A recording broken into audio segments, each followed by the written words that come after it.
agriculteurs. Avec le ourou en Polynésie. C'est un arbre grand et imposant et pourtant quelque peu oublié.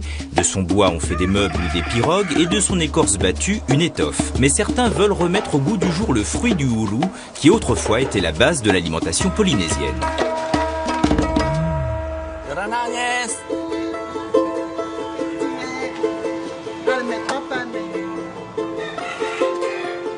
Bonjour Agnès. Là, j'ai entendu dire que tu avais des ourous chez toi. Oui. Voilà, et comme actuellement, j'apprends aux familles pour transformer les ourous en d'autres produits. Hein. Ah, voilà. Alors, donc on va choisir les ourous. Hein, oui. Parce que c'est par rapport à la maturité des ourous. Hein. Oui. Donc là, on voit que la sève a bien coulé. Et au niveau de la couleur aussi de la peau. Hein. Donc, on peut dire que ce ourou-là est arrivé à maturité. Hein. Donc, c'est ce ourou-là que l'on va cueillir, hein, qu'on va utiliser. Hein. On va utiliser. Oui. Sur Tahiti, il y a des familles qui ont encore des pieds de ourou chez eux. Et comme on voit qu'ils produisent beaucoup, au niveau de la consommation familiale, on n'arrive pas à manger tous les fruits. Et beaucoup de fruits, on va dire, sont jetés, donc c'est du gaspillage. Au niveau du ministère de l'Agriculture, nous proposons d'autres alternatives, c'est-à-dire apprendre à transformer ces produits-là en farine, en frites et en purée. Et ces produits-là seront placés dans les établissements scolaires. Pour moi, c'est une bonne idée.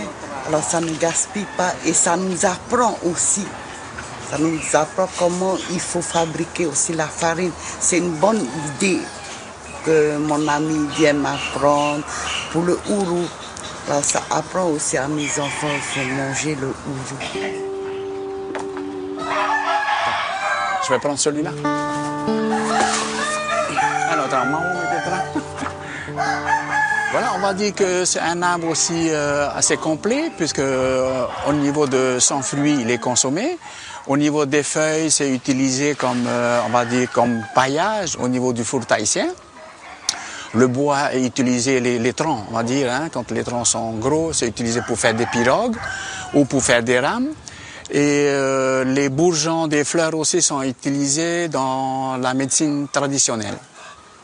Donc là, on va laisser donc toute la nuit et demain, on va se retrouver à Papara, on va dire au laboratoire de transformation. Chaque famille viendra avec leur ourou.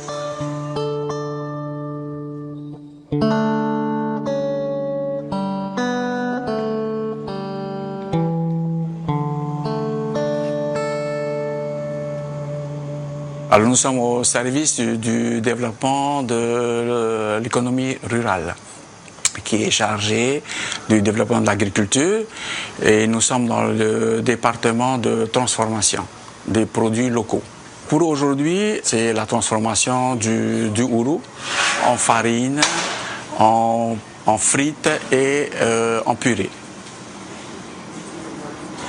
Donc les ourous ont été épluchés, découpés.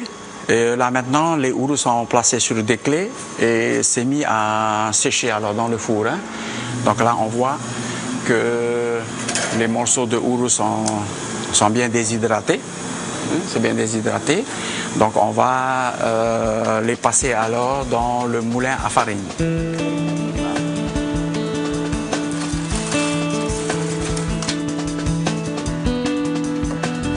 On va bien, hein? Đi tới ô tô á, uống đi bay á.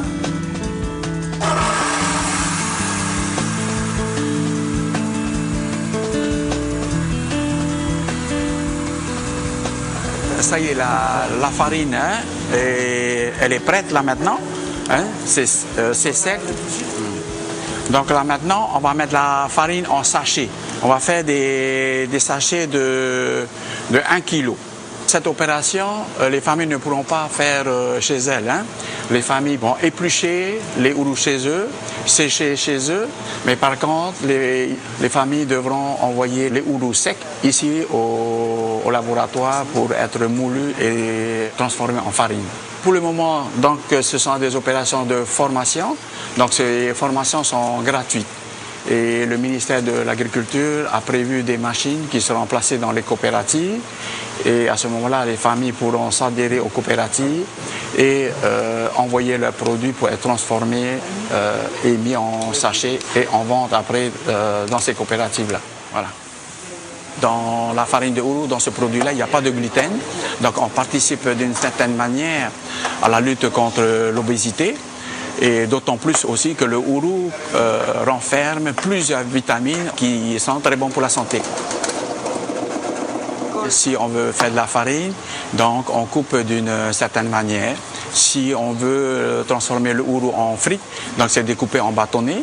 Et si on veut faire de la purée, c'est découpé à ce moment-là en petits cubes alors. C'est vrai que la formation que Noël nous donne est très utile dans la mesure où on apprend vraiment comment transformer le ourou. Le ourou est un produit vraiment de chez nous et avec cette formation, on sait comment faire. Au lieu de gaspiller, les fruits tombent, on ne sait pas comment s'en servir. Alors que là, maintenant, on peut préparer les cubes pour la purée, pour le gratin, les frites et puis la farine.